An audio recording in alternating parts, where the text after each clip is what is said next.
क्या हुआ था ये? हाँ, ये ज़रा सुनना चाह रही हूँ मैं, क्या क्यों नहीं आए नंबर? मैं बस मेरे मुताल्लिक आम लोगों का ख्याल ये है कि मैं शायद अच्छा स्टूडेंट हूँ लेकिन मैं पढ़ता नहीं हूँ, जबकि मुझे ऐसा नहीं लगता था। जो ब्रिलियंट होते थे उनके नंबर आ जाते थे, बट मेरा इंटरेस्ट कुछ इतना ज़्यादा था नहीं। साइंस मैंने पढ़ी, बैचलर्स तक मैंने साइंस पढ़ी है, और किसी न किसी तरीके से वो होते हैं ना कुछ लोग जो बस पास कर लेते हैं कि एंड पे घर वालों को जाके एक रिजल्ट दिखा देंगे। सो काफ़ी फेल हो के सप्लियां कर करके मैं मैट्रिक के बाद ऑलमोस्ट हर जगह फेल हुआ हूँ। कितने साल? मैं FSC में फेल हुआ था, फिर सेकेंड ईयर में किसी तरह पास हो गया, फिर ग्रेजुएशन में फेल हो गया, फिर मास्टर्स जब मैं करने गया तो मास्टर्स में भी सारी क्लास पास हो गई, मैं फेल हो गया 2 सब्जेक्ट्स में। घर वाले क्या रिएक्शन दे रहे थे? उनको आदत हो गई थी? आदत हो गई थी। दूसरा मैं बहाने बड़े बना लेता हूँ ना। अच्छा। कि इस दफ़ा मैं स्टैट्स में फेल हो गया हूँ, लेकिन जब मैं अगली दफ़ा करूँगा ना तो GPA बहुत अच्छा हो जाएगा। नहीं हुआ अच्छा, ठीक है, वो दूसरी दफ़ा में भी नहीं हुआ। नहीं पड़े घर से? नहीं, सचमुच? वाओ, बड़े वो सपोर्टिव लोग हैं भाई। मेरे अब्बू की एक बात अच्छी है, उन्होंने ना हमेशा इस तरीके से कहा था कि बेटा जो करना है ना अपने लिए करना है, ठीक है। हम तो तुम्हारे आसरे पे बैठे हुए नहीं है। अभी तक वो नहीं बैठे, वो अभी भी अपना खुद ही गुजारा कर रहे हैं। तो उन्होंने कहा था अपने लिए करना है, जो करना है कर लो। तो मैंने पूरी फॉर्मल एजुकेशन की, लेकिन फॉर्मल एजुकेशन के दरम्यान में पर्टिकुलरली जब मैं यूनिवर्सिटी गया था ना तो वहाँ पे ये कोयटा में, ये यूनिवर्सिटी भी आप उधर ही मैंने पढ़े? मास्टर्स किया था पब्लिक एडमिनिस्ट्रेशन में। तो वहाँ पे मुझे एक थोड़ा सा ऐसा ग्राउंड मिला कि मैंने स्किट्स किए और डिबेटर था मैं। तो वो चीज़ें ना सब मुझे दे, और फिर अक्सर ऐसा हो जाता था कि कुछ टीचर्स तो मुझे क्लास में बाकायदा खड़ा कर देते थे जब भी बोर हो रहे होते थे या लेक्चर लंबा हो जाता था, 2-2 घंटे की क्लास होती तो कहते थे अच्छा है चलो फॉर अ ब्रेक और ज़रा थोड़ी मिमिक्री करके दिखाओ। तो मैं बस मुख्तलिफ आवाज़ें, टीचर्स की आवाज़ें, रजिस्ट्रार की नकल, उसकी नकल, इस तरीके की हरकतें करता था। तो वो सब मुझे कहा करते थे कि यार तुम गलत जगह पे हो, आर्ट्स में चले जाओ, कुछ इस तरीके का काम कर लो। और इसी दरमियान में ये भी हुआ था कि मैं जब ग्रेजुएशन कर रहा था तो मुझे एक अपॉर्चुनिटी मिली और मैंने FM ज्वाइन कर लिया, और उन दिनों FM का बहुत क्रेज तो ये था। किस तरह अपॉर्चुनिटी मिली और क्या जहन, क्योंकि आपका तो पीछे से कोई ना इरादा लग रहा है ना बैकग्राउंड है, मास्टर्स में आके लोग आपको धक्के देने के भाई आर्ट्स की तरफ जाओ। मैं वैसे अगर रेडियो पे क्यों चले गए? ये कहानी के हिसाब से अगर सुनाऊं तो कहानी के हिसाब से सोच रही हूँ, मजे की कहानी होगी। कहानी वाकई मजे की है। वो इस तरह के फिर तो हम मिस नहीं कर सकते। बिल्कुल, आई डोंट नो, मुझे तो अच्छी लगती है। हुआ ये था कि FM कोयटा में लॉन्च हुआ था, और मुझे घर में मेरी बहन ने और 1-2 और लोगों ने कहा कि यार तुम भी कर सकते हो, वो बार बार ना चला रहे हैं कि हमें नए लोग चाहिए ऑडिशन के लिए, लेकिन मुझे कभी भी ये भरोसा नहीं था कि मैं कर सकता हूँ। इस दरमियान में एक दिन मैंने अपने एक दोस्त को बुलाया और हमने किसी काम से जाना था, तो वो आया और उसने आते कहा कि यार एक और काम है, पहले वो करेंगे और फिर तेरे काम से जाएंगे। तो मैं बहुत ना गुस्से और नागवारी में, मैंने कहा यार क्या यार, पहले मैंने एक काम करना था, अब तेरे काम से जा रहे हैं। तो उसके बड़े भाई हैं अफजल मुराद साहब, जो कोयटा में अदबियात के डायरेक्टर थे और शायर और ड्रामा राइटर थे। तो हम बड़ी रिस्पेक्ट करते थे उनके पास जाके, बस तमीज़ से बैठ के। लेकिन ये था कि उनकी शख्सियत ऐसी थी, बड़े नरम से आदमी थे, बड़े मुलायम से। उनकी किताबें भी बचपन से ही चोरी करके ले जाते थे घर पे पढ़ने के लिए, क्योंकि इतनी शायरी की किताबें और इतना अदब खरीद के तो आप स्टूडेंट लाइफ में पढ़ नहीं सकते। लाइक द वे जब आप कितने आराम से ना इतनी बड़ी बड़ी बातें बताएं,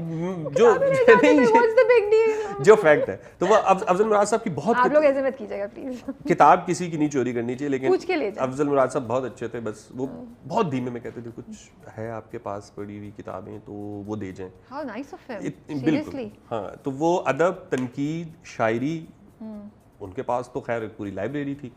तो मैं वैसे ही उनसे जाता होता था मिलने, तो मैं वहाँ उनके ऑफिस गया हुआ था, और वहाँ उस ज़माने में कोयटा के एक सिंगर थे। तो अब होता है ना, आप ऐसे गैदरिंग में बैठे हुए तो बातचीत करने के लिए, उन्होंने कहा आप क्या करते हैं? तो मैंने कहा मैं क्या बताऊँगा मैं क्या करता हूँ। तो मेरे दोस्त ने कहा ये म्यूज़िक करते हैं। अब वो सिंगर थे तो उन्होंने कहा अच्छा म्यूज़िक करते हो? मैंने कहा नहीं मैं म्यूज़िक नहीं करता, मैं सिर्फ सुनता हूँ। मतलब इस तरह बात निकली। तो उन्होंने कहा आगे क्या करना है? मैंने कहा मैंने इरादा किया हुआ कि मैं, अब वो होता है ना कि आप एक कॉन्वर्सेशन कर रहे होते हो कि आप जान छुड़ाओ। तो मैंने कहा मैंने सोचा है कि FM नया आया तो FM ज्वाइन कर लूँ। तो उन्होंने कहा मैं तुम्हें करवा देता हूँ, चलो अभी। अच्छा, उन्होंने भी ना ऐसे ही बस फेंक दी। अच्छा, हाँ, इरादा कोई नहीं था। नहीं, ये उनके बस का काम भी नहीं था, ठीक है, नाम नहीं लेंगे हम। नहीं। तो उन्होंने कहा मैं तुम्हें भी लगवा देता हूँ। ये क्या बात हुई? और मेरे दोस्त ने चाबी उठाई, उसने कहा फिर ले जाएं इसको, अभी लगवा के आएंगे तो फारिग फिर रहा। वो थोड़े से हेजिटेंट हो गए। मैंने कहा नहीं अच्छा फिर टाइम रख लेते हैं। तो वही हुआ कि वो अफजल साहब ने ना फ़ोन किया, उन्होंने कहा जाओ यार तुम ना वहाँ जाके मिल लो और तुम्हें रख लेंगे। तो मैं बड़े उस चक्कर में था कि शायद मेरी हो गई है जॉब और अब मैं एफएम पे चला जाऊंगा। तो मैं गया एफएम, वहाँ गया तो वहाँ जब मैं मिला और मैंने ऐसे जाके, क्योंकि 18-19 साल उम्र थी तो कोई उतना एक्सपीरियंस नहीं था, तो मैं सीधा गया रेडियो जाके मैंने कहा वो जी मुझे अफजल साहब ने भेजा, वो कह रहे थे कि एफएम में जगह खाली है। उन्होंने से मेरी शक्ल देखी, उन्होंने कहा अच्छा। फिर उन्होंने कहा आप जाएँ, अपना नंबर दे जाएँ, और साथ उन्होंने कहा कि देखें बेटा रेडियो जो है ना वो अच्छे लोगों की जगह है, अगर आप अच्छे होंगे तो आप खुद ब खुद रिप्लेस कर लेंगे किसी को, किसी की ज़रूरत नहीं रहेगी कोई नहीं। और मुझे पता ही नहीं था कि मैं एक्चुअली एक किस्म की सिफारिश ही लेके चला, क्योंकि मैंने जाते यही कहा था, हालांकि मेरा इरादा नहीं था। सो फिर मुझे 1.5-2 महीने बाद कॉल आई, फिर ऑडिशन हुआ और ऑडिशन में मैं सिलेक्ट हो गया।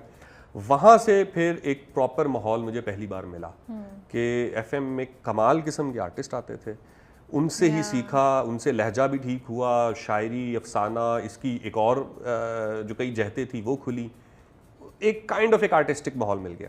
तो 5-6 साल फिर मैंने रेडियो किया, इस दरमियान में अपनी एजुकेशन भी कंप्लीट करता रहा।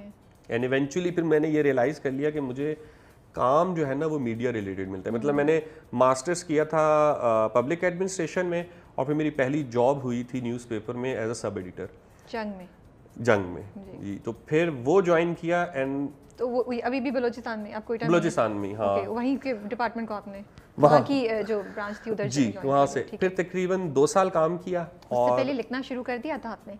मैंने कोशिश की थी, एक अफसाना भी लिखा था, वो छपा भी था जंग में, लेकिन मतलब मुझे नहीं लगता था कि मैं कुछ उस तरीके का कर सकता हूँ। हाँ जॉब तो ये मुझे भी नहीं कभी समझ आया कि मुझे क्यों लोग काम दे देते हैं। ठीक है, मुझे कभी भी जब इवन परिजात पे भी उन्होंने बुलाया था तो लास्ट मोमेंट तक मैं कहता था कि आप लोग एक दफ़ा फिर सोच लें कि मैं ठीक हूँ, ये ना हो गया आप लोग बाद में कहेंगे किसको हमने बुला लिया और पैसे ज़ाया हो गए। और ये सो बस वहाँ से फिर मुझे जब मैंने अब अगेन वही वाली बात है कि एक ऐसा अजीब सा एक्सपीरियंस मिला है लाइफ में, पहले रेडियो में और फिर अखबार के दफ्तर में। अखबार के दफ्तर में तो हमारे साथ ही मतलब एक ही डेस्क के ऊपर जो है ना वो अगेन एक तो कौमियतों का फ़र्क के सामने बैठते थे। मियाँ सदीक साहब वो पंजाबी थे, उनके साथ बैठा करते थे नसीम अहमद नसीम साहब बुज़ुर्ग शायर थे और वो पार्टीशन पे हिजरत करके आए थे भारत से, और उनके साथ एक कादर अली नाइल वो हज़ारगी के शायर थे, फिर एक कदीर रिंद वो एक बलोच थे, और फिर मैं एक था, और फिर एक सैर मुल्तानी साहब थे वो भी अफसाना लिखते थे,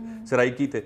सो एक उन सब का जो वो होता है ना कि उनकी ज़िंदगियों का निचोड़, उनकी बातें, उनके लतीफ़े जुमले, बस वो सुनते सुनते और फिर उन्होंने ही मुझे कहा कि यार ये अखबार की जो ज़िंदगी है ना तुम इसी दफ्तर में गुजार के ज़ाया कर दोगे, तो तुम्हारा मिजाज कुछ और है, तो परसू करो इलेक्ट्रॉनिक की तरफ।